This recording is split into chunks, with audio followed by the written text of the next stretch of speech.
Paul. Not sure what it is. Well, just quickly flip them up. Paul Newfield provided a background document on the financial, the payments that Republic Services has made to Benton County, and compared it to 24 and 23, and it's looks pretty consistent with what we would expect. And thanks to Paul for putting this document together. Posted our record. Yes. Okay. Thanks very much. Are there any comments that came in through the mail? Anybody receive anything? Okay. Thanks very much. But we might go through this agenda a bit quicker because we have 20 minutes available for public comment. Since we're already actually starting conversations beyond public comment right now, in the event somebody comes in during the period that we would allow public comments, we would okay with the committee. I will just ask them to go ahead and comment at that time.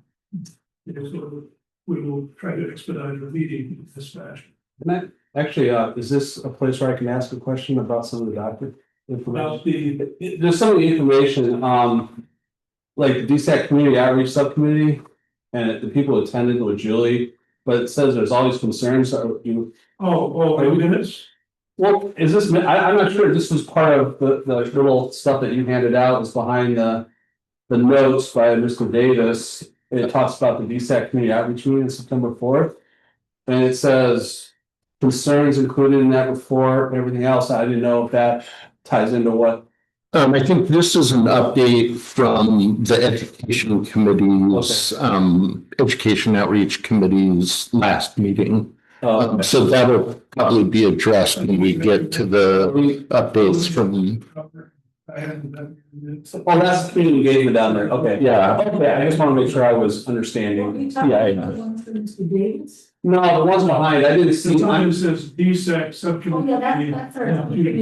Oh, okay, I. Okay. Okay. Well, I've talked about that during. I missed that, yeah. Sorry, I missed that part. It's been a while, I apologize. Not a problem. The top line there. Hot up there. Okay, let's any other people have anything. Okay, well, I'm going to ask for us to move to item number 3 at this time, and then we will go back if we need to public comments should individuals come and want to present themselves. Item 3 is an update on LE 2427 by staff. I assume that's you. Yeah, with the landfill expansion, so I think as everyone knows, the planning commission denied it. So Republic Services has appealed it, and so now it's going to go to the Board of Commissioners. I am pretty sure the dates that they set are October 22nd and 23rd. More information will be coming out. I'm not 100% on those dates. It'll be at the fairgrounds. And yeah, from there, if whatever direction the commissioners decide, whatever decision they make, it can be appealed again at that point. And in that scenario, it would go to the Land Use Board of Appeals. Okay, so the planning committee, was there any comment on their vote on this or not? What did they denied it? Was it partial denial, partial vote, or unanimous or what? It was unanimous. The unanimous vote of the planning committee, but not the county commission. Okay. So yeah, so the commissioners haven't weighed in. And the planning committee makes a recommendation to the commission. Well, they make the decision, and then that decision is now getting appealed. Okay, so the decision was made by the planning committee, and now that decision has been appealed. And now the board, the county commissioners will review that, we think, on or about October the 27th. Second, I think. Second. I think so. Thank you. Just for clarification, if I read it correctly, the commissioners will review the record first, but they will also have additional testimony, so that's kind of important too. Right. Okay.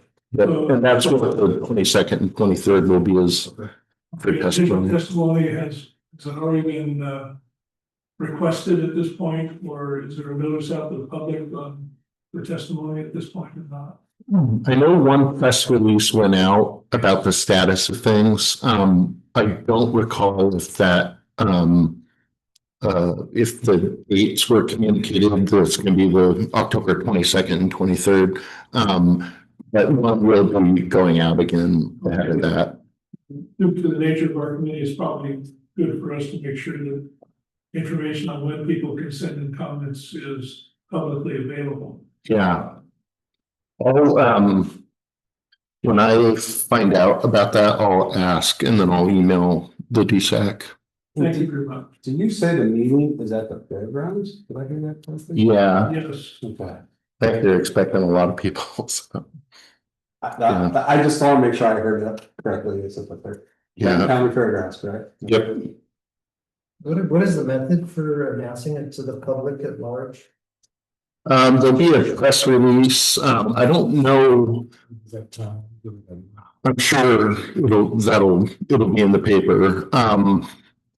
I don't know what the requirements are, if they have to notify people that live within a certain vicinity of the landfill as they've done in the past. I would assume so, but I don't know that to be true. Is there any notices on county websites that you typically? It'll be posted on Benton County. Yeah. But I thought everybody was on the community directors list, because that's where I get it all the time in that email. The community director sends out an email, so that's where I learned about quite a bit from it. So I'm not sure if everybody else is doing. I don't know about that, community director, you know. Well, the community director, if you can sign up for it, then anything pertinent about it, they'll email out, where it's gonna be and so forth like that. And so it's kind of. Where's the info about where to sign up? Yeah, that's what I'm just wondering how widespread it's announced to the community that's here in the whole of Corvallis and the county. I think the intent is to publicize it. Yeah. Okay, fantastic. So you're going to let us know, and then you're going to let us know when the session is open for comments. And the means of communication, we're not totally sure exactly how that's communicated out to today, but that's less important than letting us know at this point. And we, of course, are free to send information to others to use those jobs. Because nothing wrong with that. Yeah. Okay, thanks very much. I assume that's written comments as well as public testimony. Yeah. It was all the previous testimony for the plant before the planning committee, does that have to be We'll review the record of, right. It would only be, I think, for new commentary. I don't think you want to repeat things that are already in the record. But I don't really know the exact process that the town commissioners go through. So, thanks very much. Anything further on update on Million 24,027 from me? No. Okay. Okay, next would be the review of the draft of last meeting's minutes, which we have. I hope you've had a chance to take a look at it. I have one modification that I've offered today, and that is on the meeting minutes, it says the disposal site advisory committee May 14th. It actually was July 9th. Well, with that change, are there any other adjustments in these meeting minutes that anyone wishes to bring up?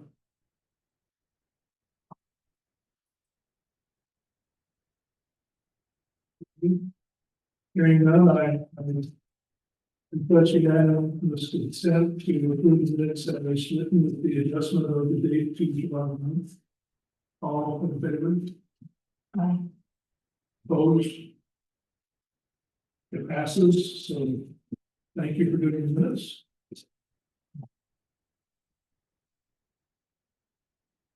Okay, next on the agenda is fire safety of the landfill. Landfill is myself and Paul. You want to say anything, Paul? Yeah, I want to, I don't know if I want to pass this around. This is what I'm going to be referencing, so I don't know if we want It'd to. be nice to, either that we can read it and then we can just pass it in. We can add it to the. Yeah, I got a copy for the community. Yeah, so I can read this. Basically, I want to find my other copy. So after our meeting on March 5th or March 26th, we had a lot of internal conversations about potentially moving forward with different options of security slash fire watch, fire person or whatever, kind of killed the proverbial two birds with one stone approach. And we picked it up to area and there was conversations about that. And of course, then the CUP happened and we kind of got involved with handling all that stuff. And in that time, we had our fire expert testify at the CUP hearing. And we had also requested a public information. We had a public information request to Dare Rural Fire because of statements made during the CUP hearing that there were 20+ fires at the landfill and which is not true. And so I just want to clarify some things before we, before I read out some stuff. So we asked the Dare Rural Fire to provide information, and in June we asked this information. It took them a while to get this information to us. We didn't just till August, I believe. And we asked for any fire responses from 2013 to 2025 that did not include PRC or dispatch personnel for other calls. The data was gathered from run sheet, call logs, electronic reporting data to filter out all the motor vehicle fires, pole fires, etc. None of the fires or other calls at the PRC location are included. 8 of the 19 calls listed on the attached chart were confirmed fires requiring suppression efforts. The 11 investigations were responded to as working fires tying up resources until they proved to be false alarms, typically caused by methane stacks. And as everybody knows, as they say methane stacks, but it's the old candlestick flares. So overall, during the testimony and everything, there were statements that there was 20+ fires. The fact is there are 19 calls reported, 11 of those 19 not being fires. But reports of fires to people driving by and seeing the open flame of the old candlestick flares. And number two, one of the hot loads during the there were 2 in 24, one due to a hot load, the other one due to the open flame of the burner, which had been eliminated with the enclosed flare. We no longer have those open burning flares. And there were 0 in the previous 7 years going back to 2017. So if you go ahead, if you want to pass this around or look at it, this is basically what was provided by Dare Fire.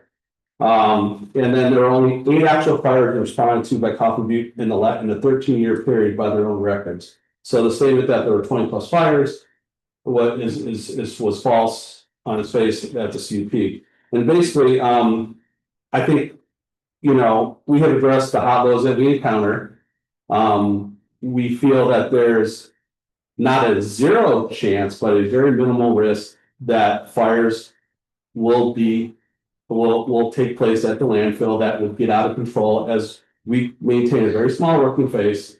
We do not have a working face of the size that was previously done. That previous fire, was it 99 or 93, whatever that was, where basically the whole entire landfill was just a working face. They didn't cover it. So we have daily pictures that we record that make sure that we're actually covering the working face with either soil or tarps.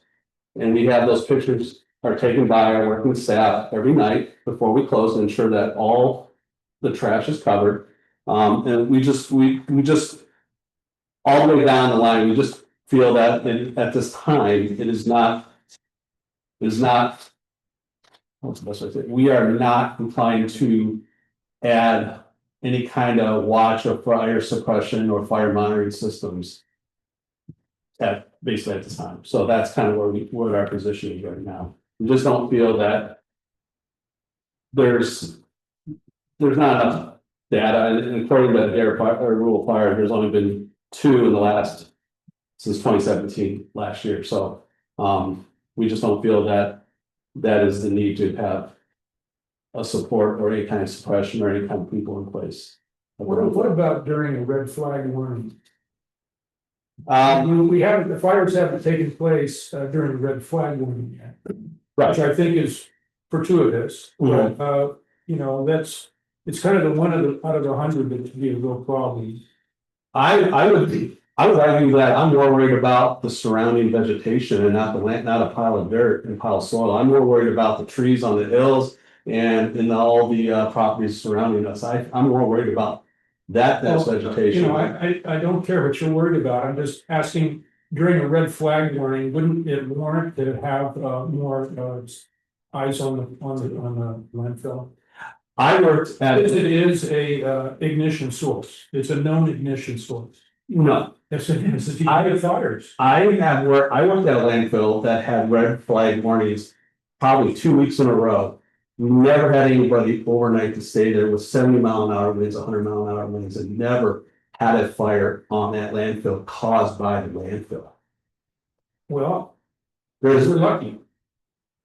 show me where landfills fires have caused extenuating fires outside. Not yet.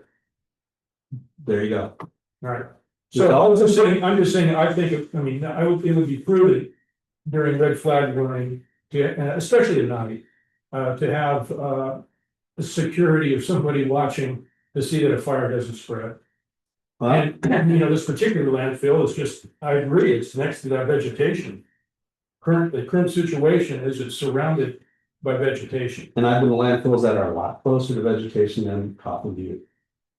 So, I mean, we can agree to disagree, but that's our position. We're not gonna institute anything at this time. Okay. Quick question. Yes. Of the fires that were there, excluding these flares, were they always at the base, or were they at some other locations? They did not, the only one that they indicated was the landfill, the one in 2024 last year, where there was a hot load that we thought was put out and someone recognized it, and we were there within 10 minutes and knocked it out.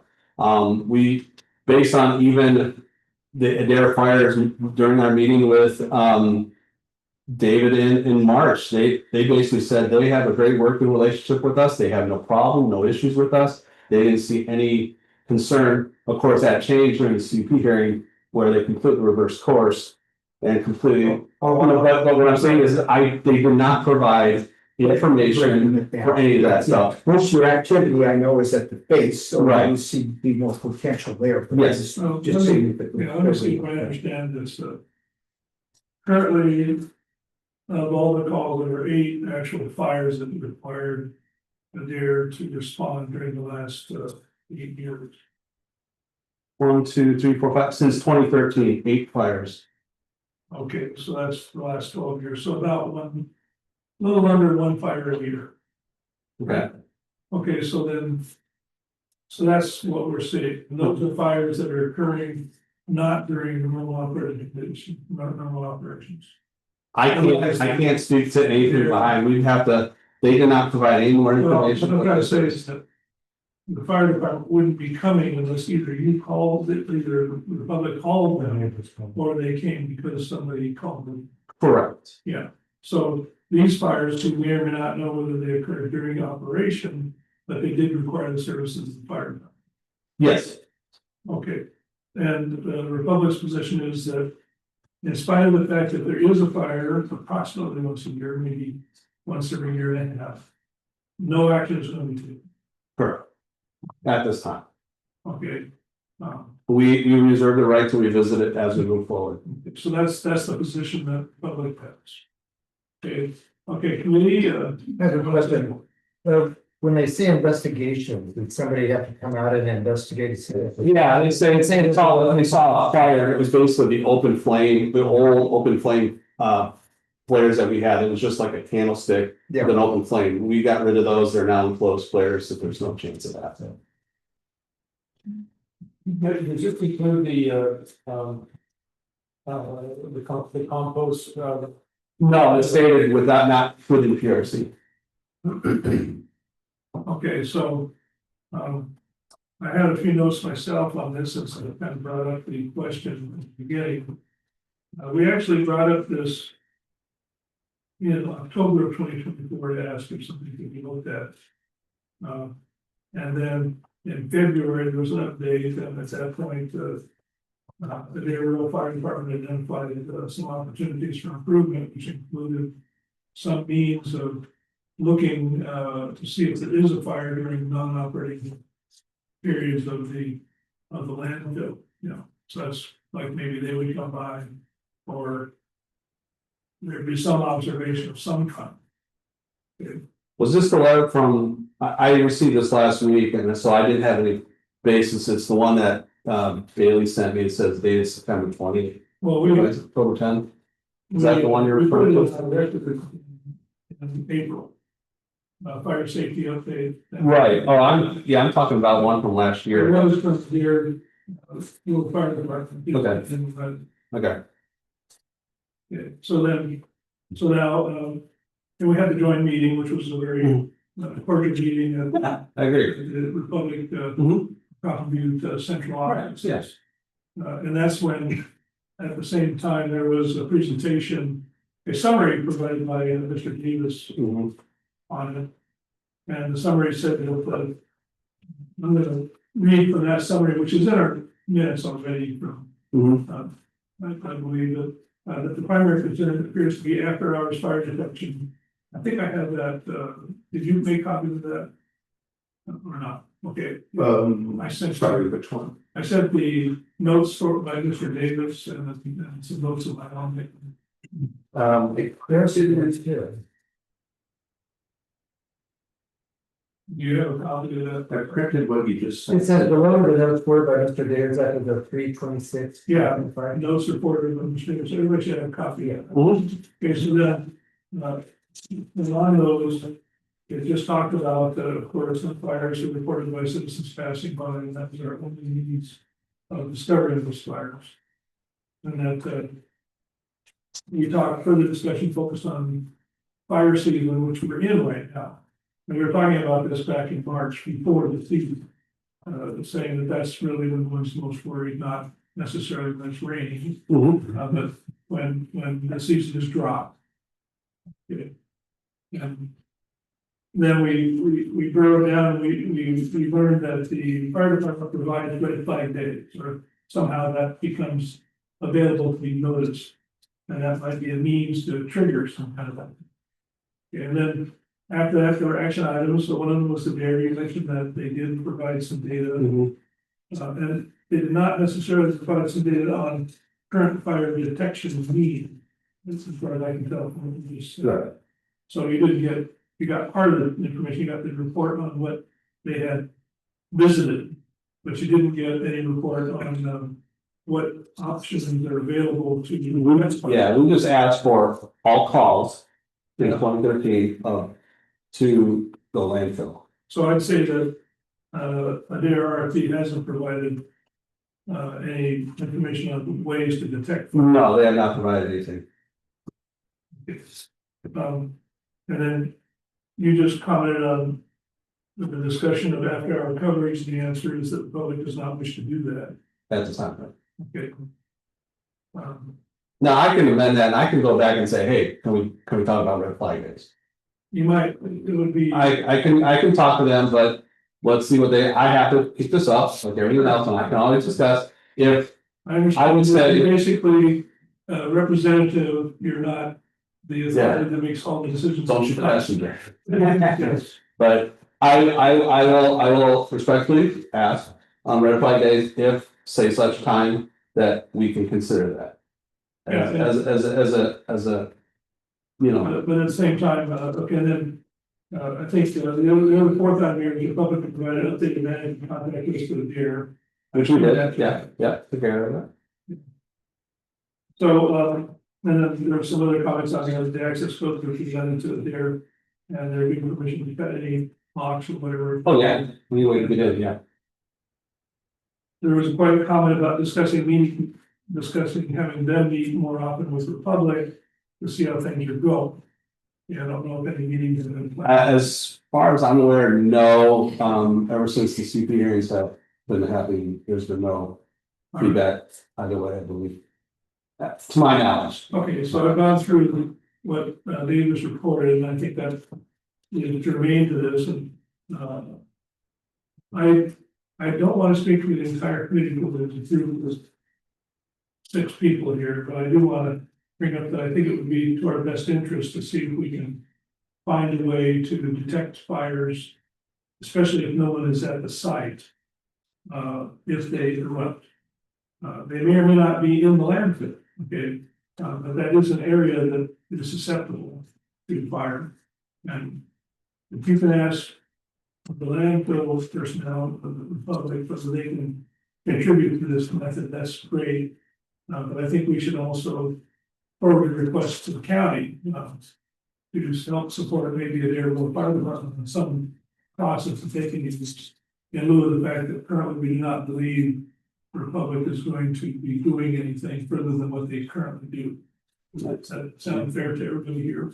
And so I'm happy to pen something like that and forward it to Bailey. And then Bailey will with the planning. That's appropriate and acceptable to the committee. Okay. So 2 things are going to happen. One of them is that Paul is going to see if the Republic is interested in helping everyone with things. And the other thing is that I'll write a note stating that at the current time, we have no outside of operating time observation of that basically, and that it has the potential of having an ignition source. It's a low likelihood, it's maybe 1 fire a year. It's I don't want any, not a high likelihood. I don't want any fires. Yeah. I want 0, right? I want 0. Exactly. I just want to be a cause, I don't want to be a source. And that's any discussion on that. I'm not for fire, obviously. But one thing that might be important from the standpoint of the public is if a fire does erupt in that area, it might be beneficial to know that it did not occur on the landfill. I also want to make the point that the staff that reviewed, the county staff that reviewed our amendments and everything else during the CP hearing approved us with our fire expert testimony that there is a very minimal chance of fires, and they approved that. So I just want to make sure that I think so, everybody forgot about that. not limit your liability to the fire to erupt. Yeah, there's never a 0% chance of anything, Yeah, so. so I'm just pointing out Right. that if a fire takes place, and if it's on the border of the landfill, you know, if a fire starts on my property, it's on the adjacent landfill, and it spreads, that's not the responsibility of the landfill. Okay, but if the fire started in the landfill and spread, then it would be. Okay, somebody's gonna have that kind of conversation in the event the fire takes place. And I'm just trying to recognize to the Republic that it might be to their benefit to avoid potential liability if they do not have anything. Understood.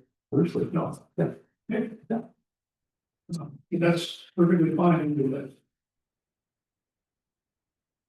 Anything else on the fire? I think we've covered it well. I think we have maybe 2 action items left. There may be a third that's to find out from there if they want to provide some information about means to watch for fires. I guess you might want to know what's the frequency of red flag days for you issue to indicate what kind of. Especially red flag days, that would be, and when the duration. Yes. Yeah. Okay. What is a good threshold for a red flag up there? Every place is different. I know in Southern California, it's 35 miles an hour, and I've experienced 80-mile-an-hour winds in that canyon, so Yeah. that's brutal. I mean, who determines, I think it's Oregon Department of Forest Physics. Without someone determines what is the threshold for that. And we had dry lightning this last week. I don't know if that has anything to do with red flag days either.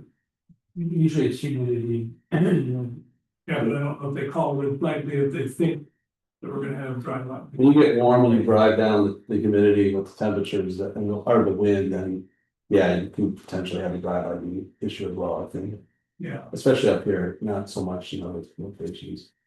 all right. Thank you very much. Anybody else have any more comments on fire at this point? Just for context, and it's in the notes here, but the fire said that there were typically about 10 to 12 red flag days a year. 10 to 12? 10 to 12. How many, do we know how many we've had this year? I mean, Where it goes. zero. Yeah. It's been drier, I think, I don't know, first summer up here, but to me, this seems drier than what most people have said it happens, so. Well, has the mayor notified you? Okay. No, no, they have not. We might want to comment on that too. And something B, I think we're out there. says Senate professional audio system. That's been up there the whole time. I hope you can still hear us, Charlie. Okay, she can. Good. Okay, great.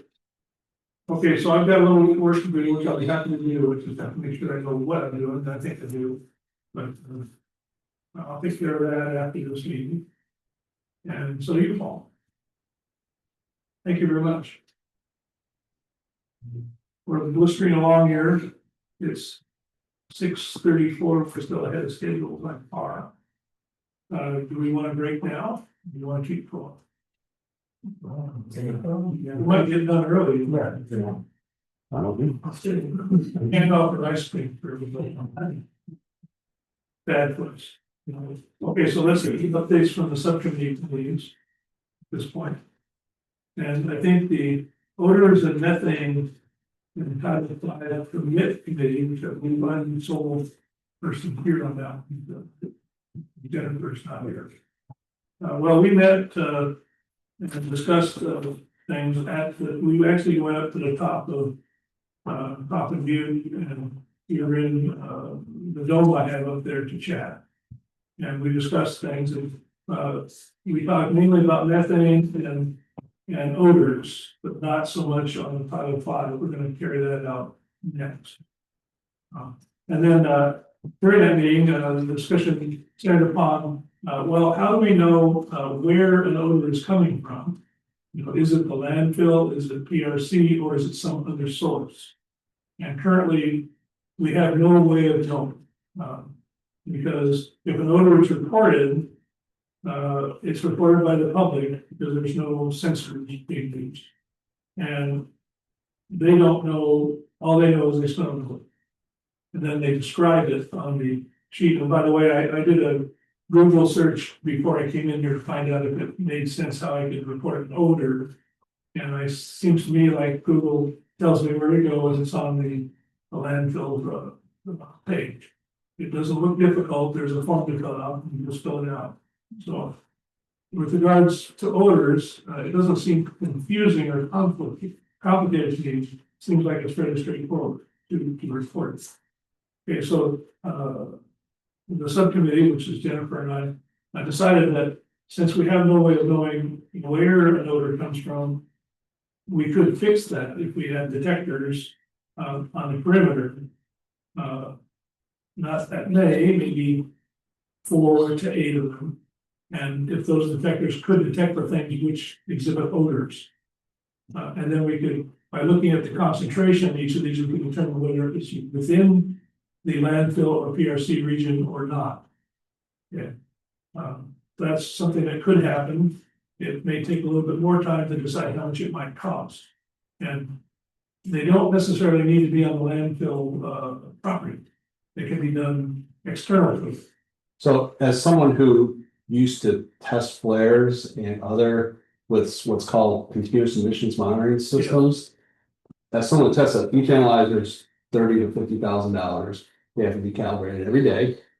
You have to know how to calibrate. You have to be certified and understand the methodology behind it. This is not something that anybody within Republic can do. I mean, I can do it because I'm still certified for another year. So you would have to hire someone externally to do that. You have to have a trailer.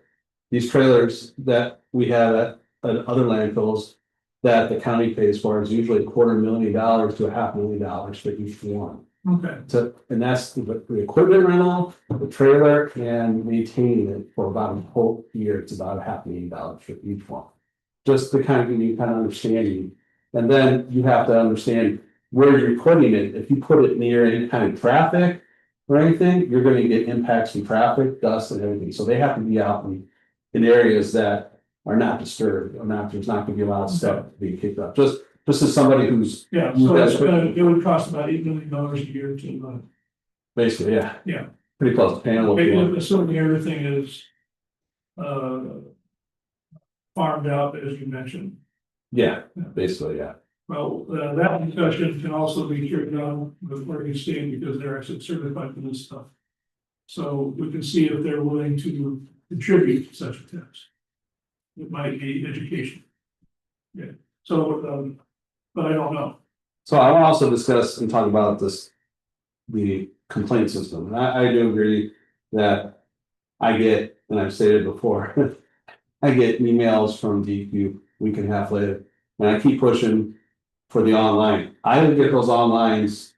I even get to office at 5:30. If there's something waiting for me, or I have time, I send somebody else out within an hour once I get those. And I'm required by DEQ to reply to the person. And I'm also required by DEQ to submit the complaint that's on the Cotton Butte website, and also provide a response that I provide the complaint that if I smell anything. That's the quickest way, and I've responded to maybe a dozen over the last couple months. So but that's it. Most of this stuff comes through DEQ. So Okay, so the responses you do, you submit them to DEQ.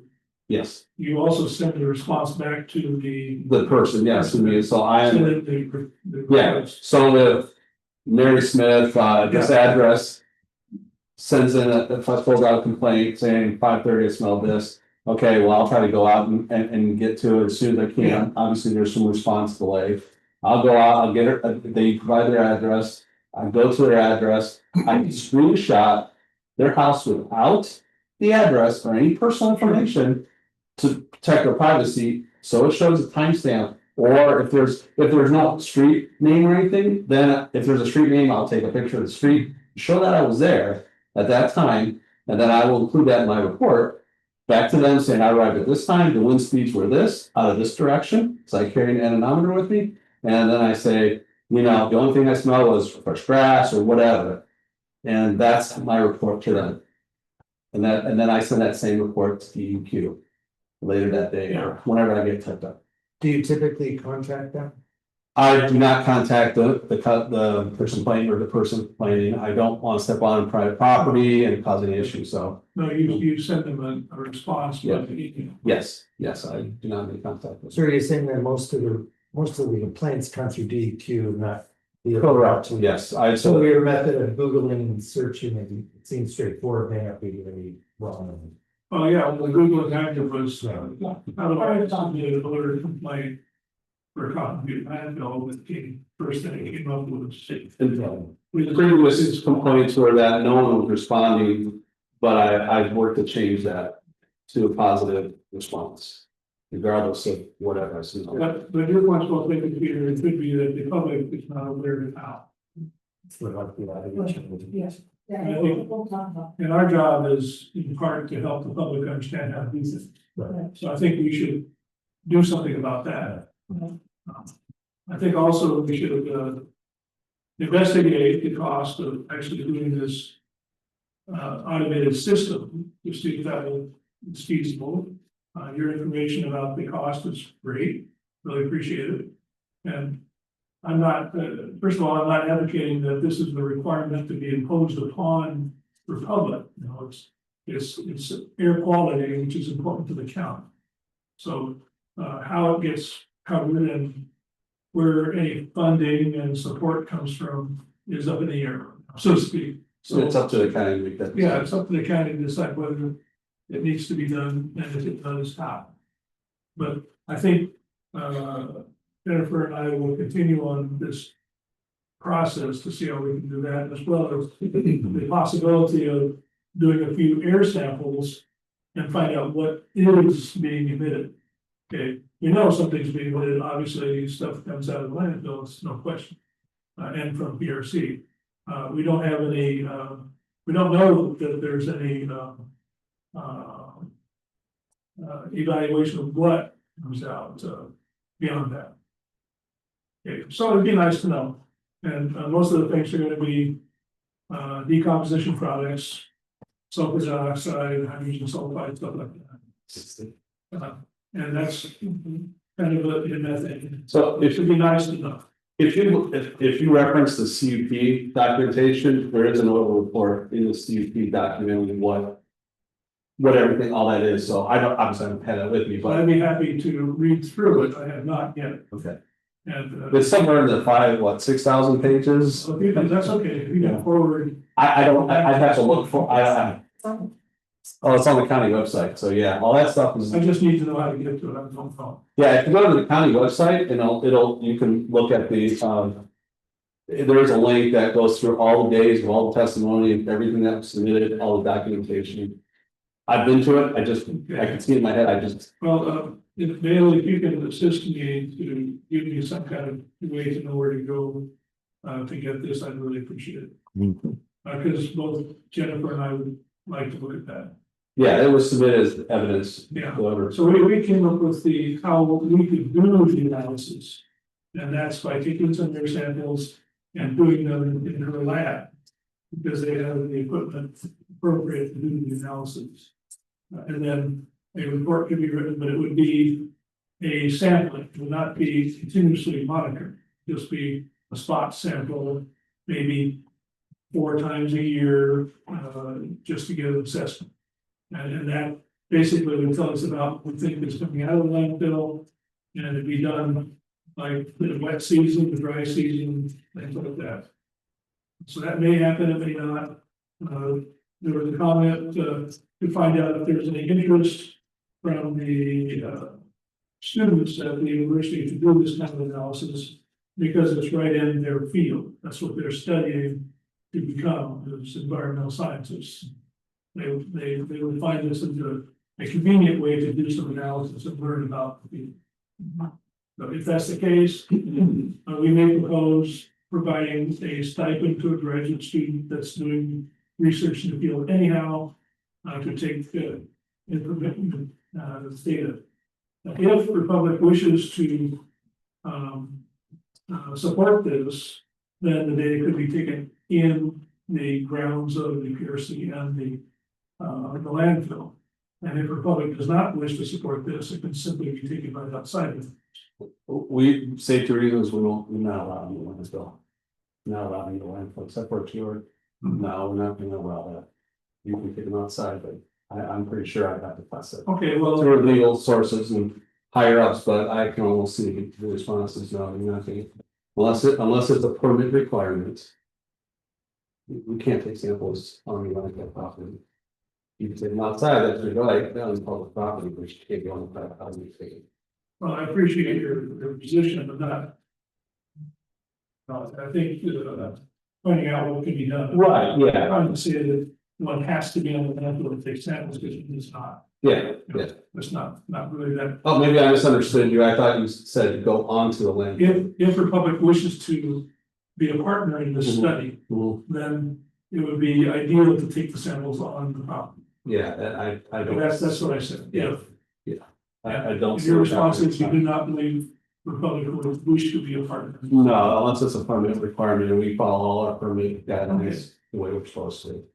That's perfectly fine. Yeah. Okay, that's the update. Yes. The recent state bill that was passed and requiring About the methane? methane monitoring that often do, interface with what you want to monitor. Well, the methane monitoring, if the bill, I believe, did pass, I believe that's Yeah. to be implemented. I believe that it is the responsibility, I believe, of the Republic to do that. Are you talking about the bill that requires all landfills in Benton County only for drone? Okay, so yeah, so that's being reviewed and obviously DEQ has to write the rules and regulations for that bill. But we also need to understand, we're happy to try alternative technology for, we We tried rovers on the ground, but EPA does not recognize drones. So the question is do we have to do double the monitoring? Because EPA does not recognize drones. There's only one company that does aerial drones. What happens if they're not available to provide support for our quarterly monitoring, and then we fall out of compliance because we can't monitor? That's some of the issues that has to be figured out at the state level and at the EQ level for that to be recognized. I'm not even sure when I think the legislation was passed, but I'm not sure when the date is of implementation. I think it's like 26 or 27. I think it's 27. Yeah, when I read it, it said that it authorized the use of drones Yeah, and satellites to do Yes. measurements. Yeah. Okay, so now, whether or not that matters, from the standpoint of the EPA, because I'm not sure that this is an EPA regulation. I believe it's a state regulation. correct, but So it's fine for us to find out, but yeah, during that process, one should plan to conform to the regulation by 2027. right. I agree. But we need to understand from our perspective that the EPA, we would have to do our surface emissions monitoring twice every quarter. That becomes now extremely expensive, and I stated it. First off, when we do a SEMS walk, like when we do our quarterly, that SEMS probe has to be within 2 inches of the ground surface as the guy walks in this grid. You cannot have a drone that close to the ground without damaging infrastructure. So what does that look like from the requirement perspective? Does the drone have to fly 10 feet above the surface? No. That's what I'm saying. So there's a lot to figure out. We have to understand that from our perspective. Well, the drone in this case would actually be a but that's okay. Area drone. No, I'm not talking about aerial. Yeah, well, they said aerial. They said aerial drone. That's what they want, is an aerial drone. So, but I don't really want to discuss Yeah. these details. I'm pointing out is that it's in the legislation Mhm. and now, and as all legislation doesn't necessarily correspond to, it may or may not be feasible. Mhm. So you have to decide how you can comply with legislation when it becomes, and that's why they give you a year or two to get ready to do it. Yeah, DQ still has to write all the requirements and limits and all that stuff for it.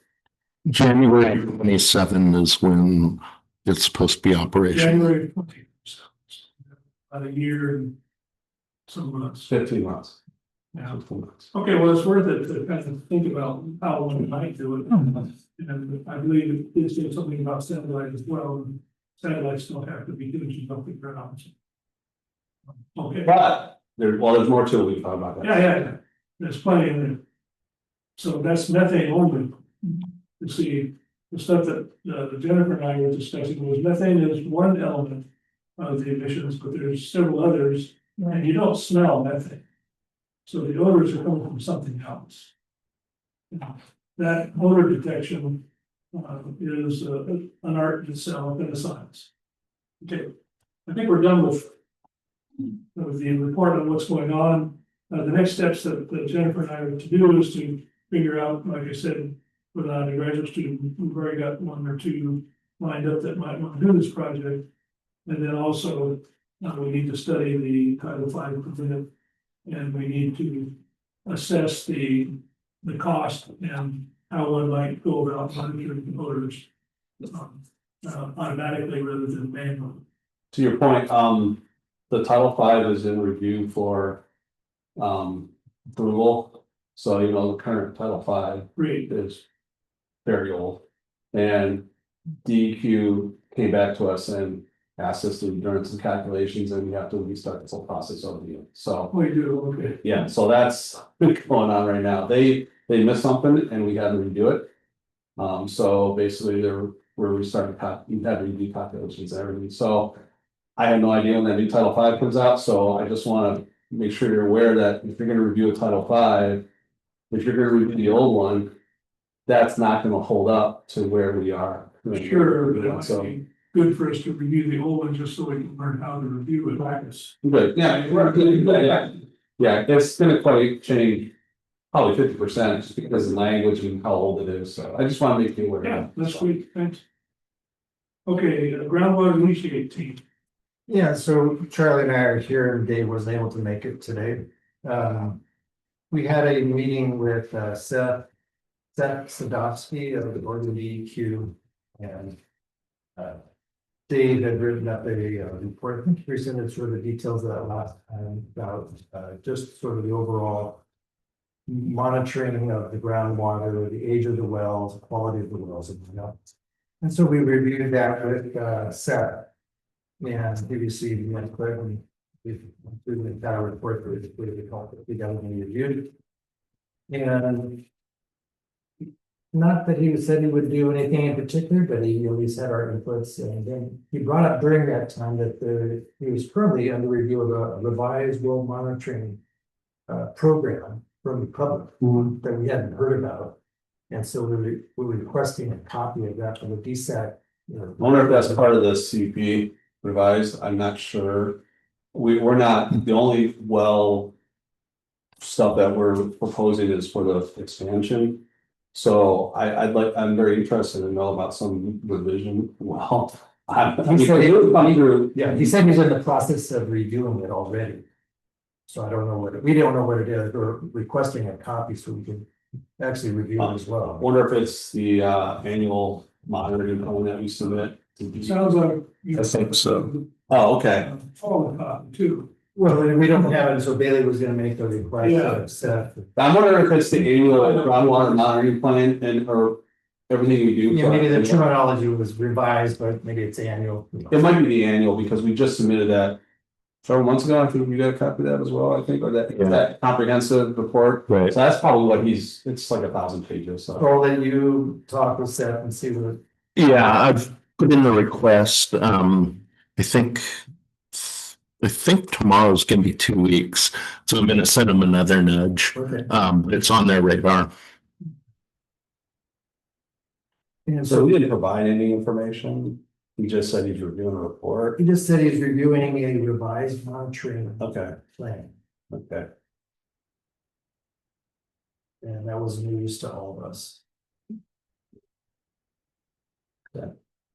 Oh, I'm sorry, go ahead. I have something to add to this. I just want And to. so I believe we presented the report that Dave helped to generate me at least last time. There's all the details in front of me, but that's about the extent of our update at this point. We're waiting to see if there's a revised thing, and also if there were any changes. I guess if you have a new monitoring program, are you changing anything based on any inputs that they provided during that meeting out of? Yeah, I think, yeah, it's not revised. I mean, every year we go through it, so it could be a revision as. It was Part of- terms, not. Yeah, so that's interesting. I'd like to know if that's maybe just nomenclature, thing, so. As far as the groundwater goes, I did. It's through the CUP hearing, we brought in more people to help understand all the questions and concerns about groundwater during the CUP hearing. And I did ask one of the groundwater experts if he wanted to speak to this group. He's not registered in Oregon, but he was part of the support team. He's the senior vice president of GLA. And I have to dig into some stuff, but he's willing to talk, but I need to confer internally. But if you're curious of what is going on, he's basically going to speak to the same information that he provided at the CUP hearing about all the groundwater wells, all the arsenic concerns, all the data. That's all part of our CUP submittal package, so. I think Dave's main point was just to take an overall look. Here you have these wells, here are the age of these wells. Right. And here's the process to dip and get water samples out of Soap Creek. Yeah. Maybe some of those aren't, maybe they need to be validated that this well is still functioning as desired. And I believe all of it, Waste, or right. maybe some new wells closer to maybe Wilson Reserve or a different method of. Yeah. Water in Soap Yeah. Creek. and he provided all that information in the CUP hearing documents that he helped him and his team and he wrote, Okay. just so that's another thing as far as, David's point, is like if you go on to, and you can download the packet online, and he does, there's quite a bit about all the groundwater wells. He reviewed all the data from multiple groundwater reports, any groundwater Right. reports, and he built a comprehensive Yeah, So he would speak to the same thing, but I just want to let this committee know that I haven't forgotten, okay. I'm trying to resolve that issue. I would imagine Dave would have heard that testimony, or maybe he'd gone through it, and they wrote this report afterwards. I can't speak to the timeline because I was at the CUP and. Charlie has. Can we just get a copy of that report? The whatever was presented to CUP from your outside hydrogeologist that, It's on the county website under all the CUP documents. I'll send out a copy to everyone. that'd be great. Thank you. Okay, what else? And that's it for, Okay, any more comments on groundwater and leachate? Thank you very much. Okay, community development, community. Do we want to talk about PFAS or Yep. the US PFAS or are you gonna come to that? PFAS. That's up top. Did we talk about the PFAS presentation and implications? Was that part of the community stuff or not? Is that? I don't see not that on the agenda. Yeah, it's, We're looking, oh, no, I'm sorry, because I, We can talk about PFAS. it's the stuff that it was on your stuff that you emailed, I believe.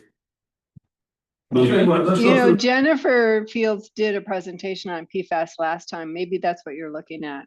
Yeah, I'm sorry, yeah, that's why I'm looking at it, but I apologize, okay, I It's not a thought. problem. It's been a little. Did you have a chance to see that, you can review? You know, the presentation, when it was converted to PDF, everything kind of overlaid on there, so it was really hard to.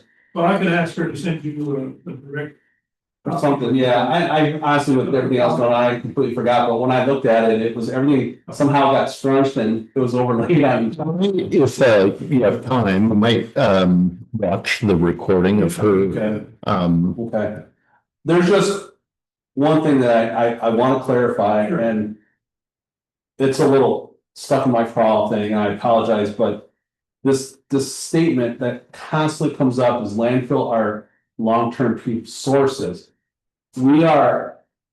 That's the technical thing, but the sources, we're a passive taker. The PFAS comes from Passive. stuff you wear, the stuff you eat, everything else. Yeah, we're a focus source, but we're not a producer of it. I just want to make sure there's some Oh, yeah. understanding. Okay, because people keep saying we're a source and we're a producer, and it frustrates me because everything that we bury from your trash has PFAS in it, the backpack, this, everything. And so it's unfortunate that it gets concentrated at the landfill, but people are combining source and producer. And they kind of intermix those. And I just want to make sure that this community is very intelligent, and I just want to make sure that everybody understands yeah, that this distinction, that's all. Sure, the. Yeah. The polyfluorinated aromatic substance. Yeah, PFAS, They're not being synthesized at the Yeah. landfill. yeah, They're already in existence. yeah. Yeah, that's true. Okay. just another good analogy, you're not alone there because everybody's washing machine in our houses are doing the same thing with all the sports gear and everything else. Yes, yeah. So we try to distribute a little away from. Anyhow, so the. Okay. thank Yeah, you. no, I just, We yeah. kind of went on a side rail, so let's go back to the committee and then we can talk more about that later if we want to. Okay, so go ahead, Steve. Okay, so I analyzed the 2024 community concerns and report. And I wish that there was a pie chart giving you the source of the comment. So I had to do that myself. And here it's itemized by how many came from what source. And Paul's right, that 50% of them are coming from DEQ. So Okay. people are commenting to DEQ. And then DEQ is sending those to the public. Mhm. So that's pretty interesting. That most people are choosing to go to DEQ to make their comment. And a lot of times when they make a comment, it just says landfill stinks, lives 4 miles southeast of landfill. that's it. Right, it's not It's, specific. it's, Yeah. and I really push specificity Yeah, to use the landfill website, so I can do my job and right, go and investigate. right. Four and a half miles southeast of landfill, that's a huge part. And DEQ does not send those to you the same time. No, but last week they sent them to me almost the same day, which was quite shocking when I was like, I looked at September 5th, and I'm like, this is September 6th, what? But still, it's a day later, and I have to backtrack, what was the wind direction, and that's why I looked at National Weather Service wind, I look at our local wind and, wind direction, and so I make all the scientific determinations, but a day late, I can't do anything. Right. Right. And so, if you look at the comments that were sent to DSAC chair, DSAC meetings, emails, and that doesn't say who those were emailed to in the report, just I assume they're to the county. And calls, and that doesn't say who the calls are to, that's 44% of the comments that were in that report. Bailey, you had replied to my June 10th subcommittee meeting that 80 to 90% come to the county, but that's not how the report comes out. Yeah, I hadn't looked at it that way. That's good to know.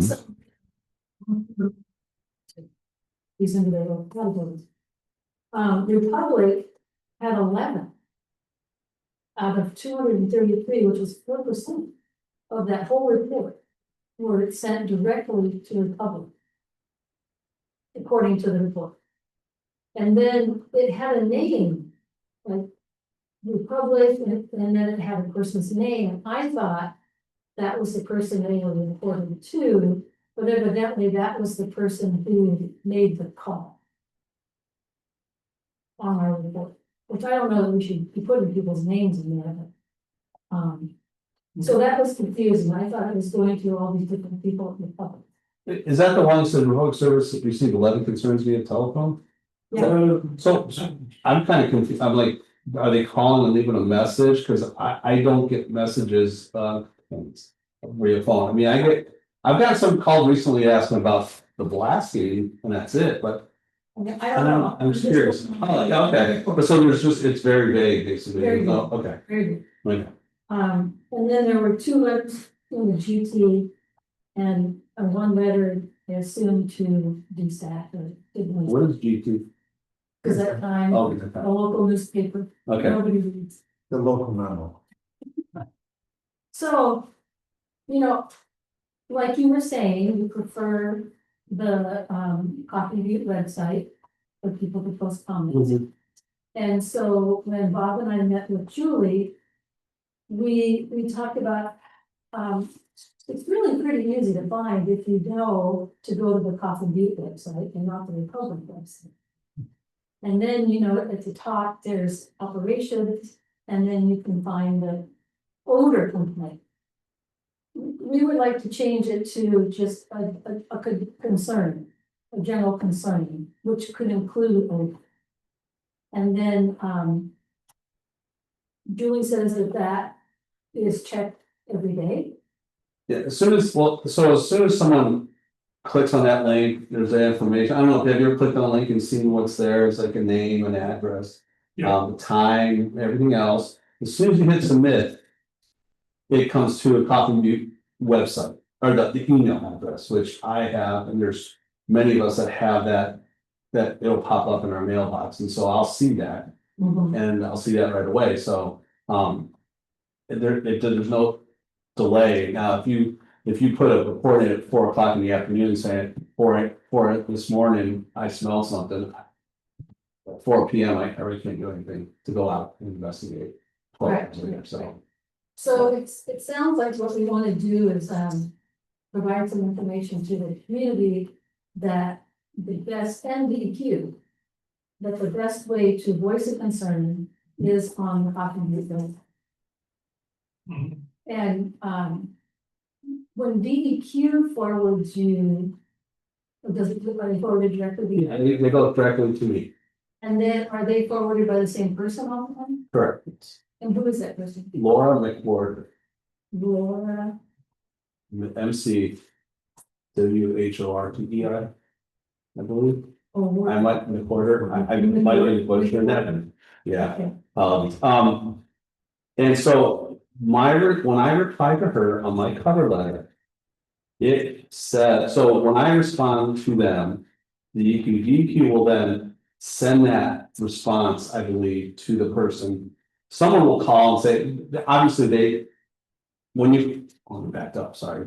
When you go to Copy Me website, it asks for your name, the address and everything, okay? But when they call, they may give their address, their name and all this, but all I get is the day, the time, and a basic quote of what they stated on the recording. Because it's a recording and so someone checks the recording and transcribes that information. So it may have their name, their address, but I don't see that, or their email address. However, I believe DEQ, when I send them back my response from the emails that they give me, on my cover letter, I have it highlighted and underlined, hyperlinked, the copy link. Every person that has called DEQ to file a complaint receives that letter back, my response with that link, so they know it's there. But and those are the people that generally complain. It doesn't go for everybody locally per se. So the people who complain and get that response, gets my response back, DEQ sees that link on that page. So I think it's gonna take some education to DEQ to encourage people to go to the Copy Me website. They can file with DEQ if they want, but then they should also do it with Copy Me. Yeah, and sometimes they do both, Because which really confuses it's me a- because, It's a timely issue. yeah. And it also double counts a complaint. Yeah, double counts complaint. So there's several individuals that I get a copy view complaint. Yeah. And then Laura will send me a complaint. Hey, this is the same person that said they went sending something copy view and they haven't heard anything back. I just haven't had a chance to reply. It's been a couple days, but they'll file a complaint on the copy view, then they'll call DEQ and file the same complaint. So it doesn't come and I know. Well, I don't know what we can do about that. They're not. That was not, it was just a statement. Timestamp in person. Yes. I mean, the important thing is to get it to you in a timely manner. Yes. And so that's our goal. Diane, do you want me to tell you the email I sent and what I've requested after our meeting and conversation? I need to just who's chatting. That was Julie Jackson. I mean, Julie Jackson is not on there. She's on our subcommittee. So after our meeting, I sent an email to the folks who handle that website saying, one, we'd like a button on the homepage that says report a concern. Copy Me time. Okay. Copy of homepage. Then we talked, but I thought about it a little more. So there could be a button when you click on that, there could be a button that says report an odor concern or an other concern. So that we have two separate forms, because the odor one's fairly specific about what kind of odor it was and where, when. And it it's was already smelled. built. You know, we all looked at that, Yeah. yeah. So there could be a second button that's for other concerns, and that way we could keep those separate. But what if we had on that odor concern, what if we just had a box that says, have you reported this to DEQ? That'd be good, yeah. So maybe we could get gather a little more information that way. And then I asked them to give me some information about metrics and how we could track that by website. I haven't heard back from them yet, and in all transparency, I only sent it on Monday. So we'll see, but I will update that information too. This sounds really good to do this. I would like to ask the committee if you think we should include some links on other pages to redirect people. DSAC and maybe the county, you know, we could even conceivably have the on the DEQ page actually have is this a complaint regarding the topic of the landfill? And it would redirect it just to the topic of the landfill page that would eliminate duplications. If I can make a suggestion, because, you know, Paul and I get our feelings hurt really easily, so. We, you know, everything is sort of couched in a fairly negative, report a concern, report a complaint, Sure. report this. And I think maybe we could even say for more information, to find out more information about Coffee Butte, link our website, because there's a ton of more information on that website besides just being able to report a complaint. And I think it's a real source of information for folks, but they haven't been directed to it very much. So I'm on your website right now. I'm trying to find where I'd report anything. Did you go to Coffin Butte landfill? And I'm trying to. Click on operations right now. Oh, I gotta go on. Okay, If you so click on operations, you'll find it, but what we suggested as a result of our meeting was that there be a button on the homepage, so you didn't have to know to go to operations. okay, So I'll see what let's this, note about report. So then we have the 44% of the ones that are coming to the DSAC chair, the DSAC meetings, emails, calls. I don't really understand these ones that went to the DSAC chair. I guess that was an email or a call and This was for 2024, wasn't for it? 2024. there's a lot of backup. It was a lot. So, yeah, I think if they go to the DSAC chair or the DSAC committee member, it's kind of our obligation to connect it to the Coffee Butte site. They may collect data and then just submit it for the person or tell them to do that. I don't think we should be the source of the information so much as get the information directly to the, to Paul to take action. I think it's more critical, sorry, send to county than send to DSAC, or am I mistaken? But For these complaints, wouldn't it be more prudent to direct the county rather than the DSAC chair? It would be more prudent if we were to you. I think Right, but a lot of times, he sends me questions that come from the county or from okay, concerned citizens, and I'll respond when I have the opportunity with what I can. So he usually sends them out, he filters a lot out.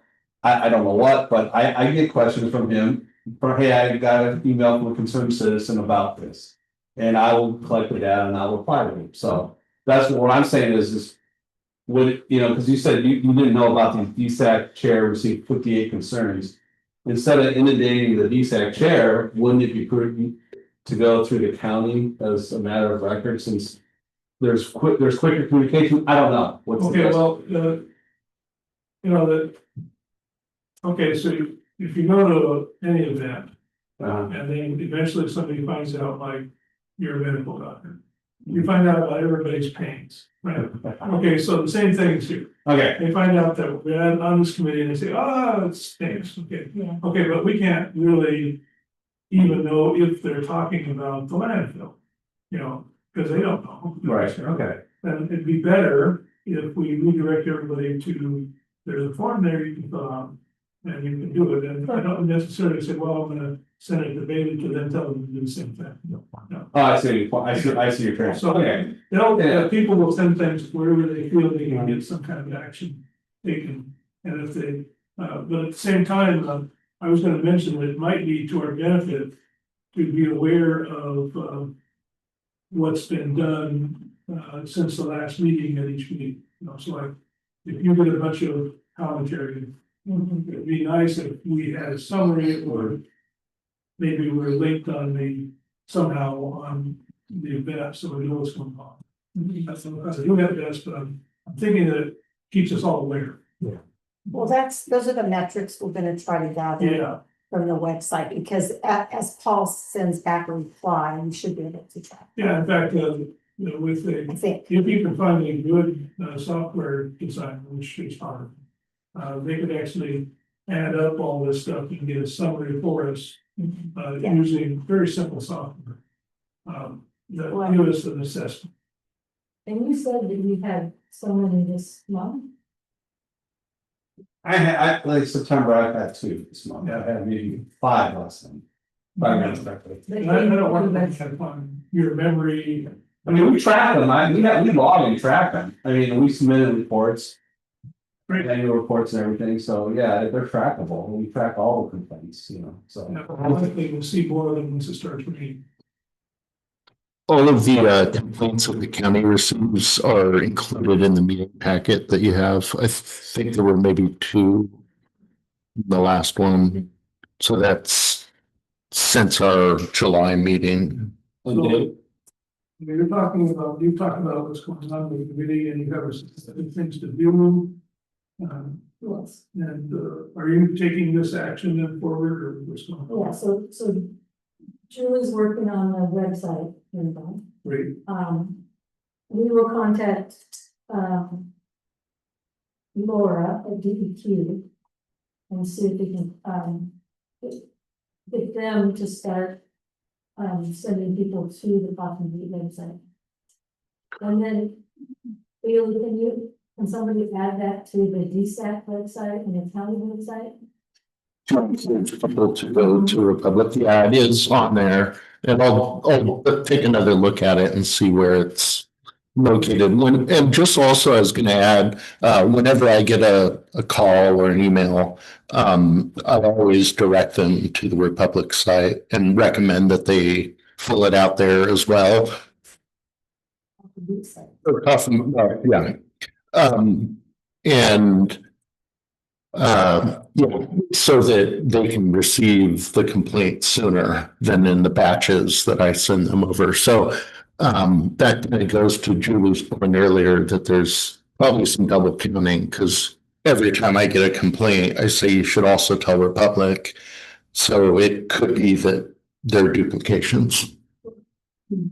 I think Bailey, this is Charlie talking here. But I think that Bailey's concern about like saying Republic rather than Coffin Butte landfill is gonna not have people go to the website.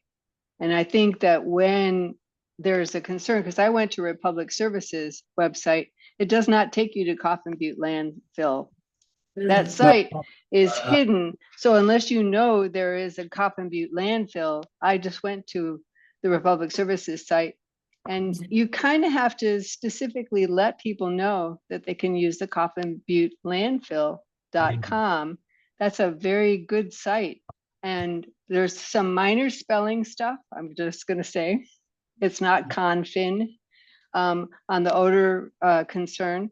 And I agree with Julie that it needs to be a little bit more easy for people to find it.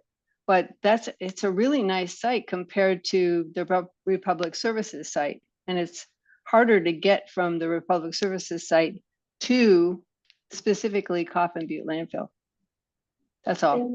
And we have a link on the Republic for Dallas website to the Coffin Butte. So I don't think there already is, but I will double check that. Because absolutely. This is a great conversation. I was gonna mention also that there are people, believe it or not, that don't know that the landfill is on Coffin Butte. They just know it's a landfill. Right. So we need to ensure that if somebody wants to talk about odors, they kind of get directed in the right direction. Not really sure how to do that, but that's another potential problem. Well, I think social media is another great place to post it. Yeah, I think maybe Next door. next door, and there's several of those for the area. Yeah. It'd be beneficial. We need to have what's posted there appropriate. So you guys, I think, should put together what you want to post. Yeah. And then have it done. And it has to be ready. Before Yeah. advertise it. Yes, exactly. Well, they can go to coffinbutte.com. Right. It doesn't only be a vote. I think your work in your committee is very essential to our county, and I really appreciate what you're doing. Anything more on this committee's commentary? Well, just on the back, we just sort of had some page where I sort of came to some, that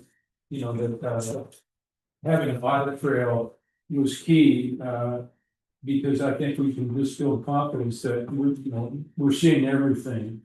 I think some people report to DEQ because they might think that it's not gonna be documented, and so And then have initially, maybe just have a report come back to DSAC at our meetings and here's what we captured and maybe that's how the feedback gets back to the community. Mhm. Yeah, it should be nice to have a report with every meeting, to see what's Like a coming. metric support. Yeah. We kind of talked about that a little bit before, but I really kind of put it in here. Beneficial for everybody to keep track and we don't rely on memory alone. That's why it's good to have something. Some hard facts because memories can vary. Thank you. Where we went through the committee meetings. Okay, at this time, did you want to have any further discussion on PFAS? You did bring it up. No, it was just that I had printed out the stuff just to go over all the stuff and it happened to be a different document that. So, yeah, I just. Yeah, It's been a while. So This is a good time for me to bring it. There's another concern that is anybody, it's a landfill, people throw away medical stuff. That's not PFAS, but that of course makes it through Yeah, and gets into the environment as well. so all medical waste is and has to be autoclaved.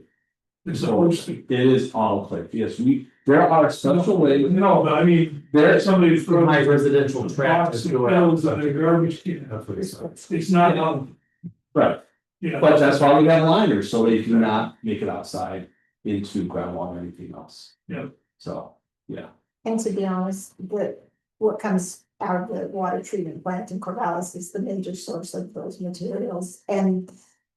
That's what goes to often do. Yeah. City of The Corvallis comment is a that's huge contributor. is that medical waste is coming through the water system. Well, PFAS Public water. and medicines, I would say. No, it's not medical waste, because that's a whole specific category, but Yeah, medicines, prescription medicine. There's a class called pharmaceutical and personal care products, right, that get applied in that.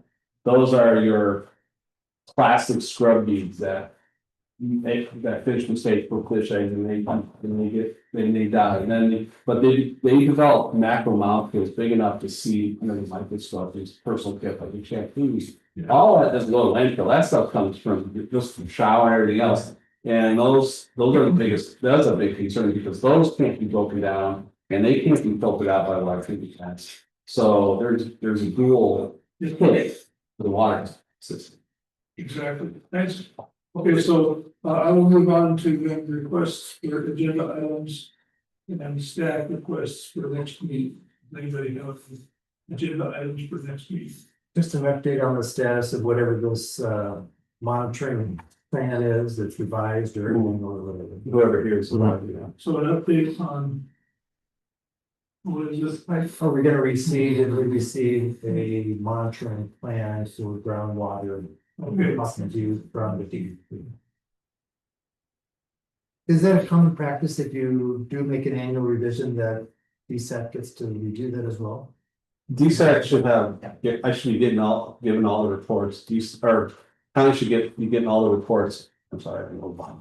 But they should be getting all the reports as we provide them to DEQ and upload them to YDO.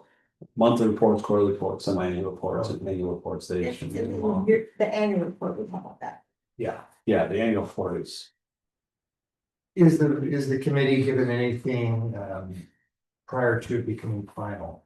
When No. you suggest something and it goes to DEQ and you guys go back and forth and say, okay, now we're gonna do this. We only get that. No, once we finalize it and it's stamped, or if it's a professional geologist that is writing a report and I review it internally. And we approve it, it's stamped, and it's submitted to DEQ, because DEQ may have comments on it, they might kick it back. And to provide incorrect information is just not. So once they finalize it, if the copy goes. Yeah, once I upload it to DEQ, then it's technically finalized, so. I should be sending it to Bailey, all the reports, and he can provide the reports in summary or however, the request from DSAC, if that's. Mhm. Yeah. Other agenda items to add. I think we should leave it open if somebody wants to after this meeting, but do you have something, Dave? Well, The board of commissioners asked, that the annual report, I think typically those come earlier, like in May or so. I didn't know about it, and I apologize that. But as it turns out, I think the commissioners aren't really in a space that they want to focus on that. They want to get through the landfill decision before. So the report to the board is going to be in early January. Yeah, it should be January, once all the CUP stuff is done. So the 2024 annual report will be presented to BOC in January. And I will also probably present it in January. I'm not sure. We have to talk about. November possibility. That's why I'm wondering about agenda items, because that could be. Can I get back to you on that? I'm not sure where we are with that. I have to check, but Say properly. yeah, we're, Okay. because just, There's a lot on the table right now. yeah. And I don't wanna promise something I can't deliver. I think the process is that you present it to DSAC. DSAC gives any feedback, Okay, and then you can accept DSAC's feedback or not. And from there, it goes to the board.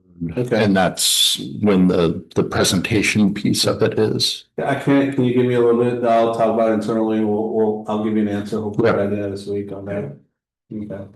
Looking for the 2024. Yeah, it was supposed to be May. I didn't realize it until you mentioned it right in the middle of the I'm like, what? What? So I apologize. I wasn't aware of it.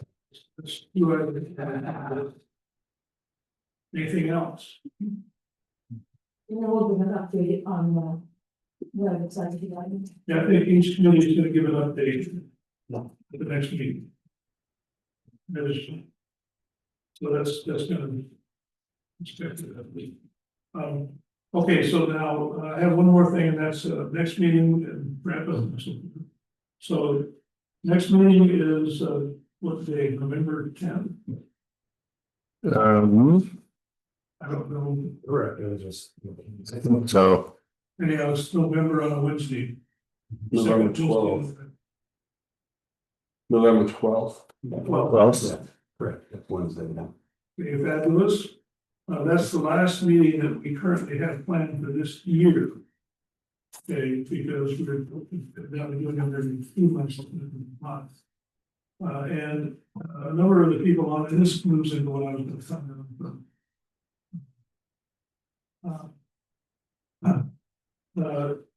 Rachel mentioned that our meetings have been showing up on the Benton County calendar. Has that been solved? yes. Okay. Okay, great. Thank you. This one was posted there last minute. I think it made it on there yesterday. And then, and we heard about the 2024 annual report plans this time, so that's something that Rachel was also interested in. And the other point is that many of the committee members' terms expire at the end of this year. Okay, so that, well, we need each of you to decide whether you want to continue on the committee and let us know so we can let the commissioners know. Because otherwise they need to fill vacant spots. There were two people, I think Charlie and Peter, because of the slots that you were filled. Yeah, it's 26, so it's 25 for everyone else. And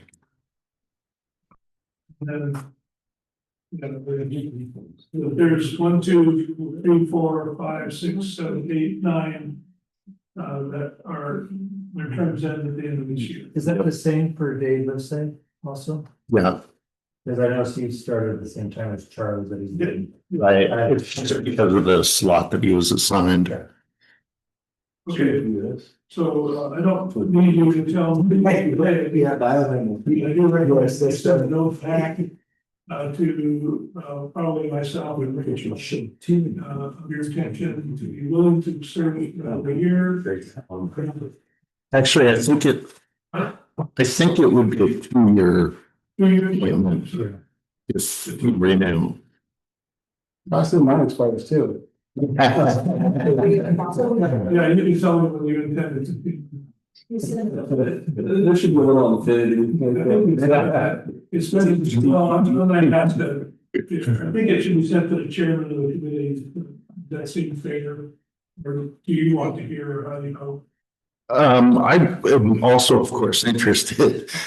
Yeah, because And the other we're gonna need to do some recruiting, most likely. That's sent to the chair and copy, I think so, yeah. and we won't be worried about whether you're gonna serve the game that you have, Unless I was fired or something happened. Yeah. I'm not going anywhere. Sorry first. Okay, anything else anybody wants to be? Otherwise, Would you remove that, this is unexcused for today? Oh, I'm sorry. yes. Okay, so with that, I'm happy to accept a motion to adjourn. Is there a second? Second. All in favor of adjournment? Yes. Motion carries. We finished. Thank you very much.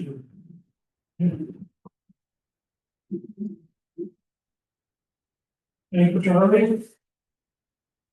Bailey.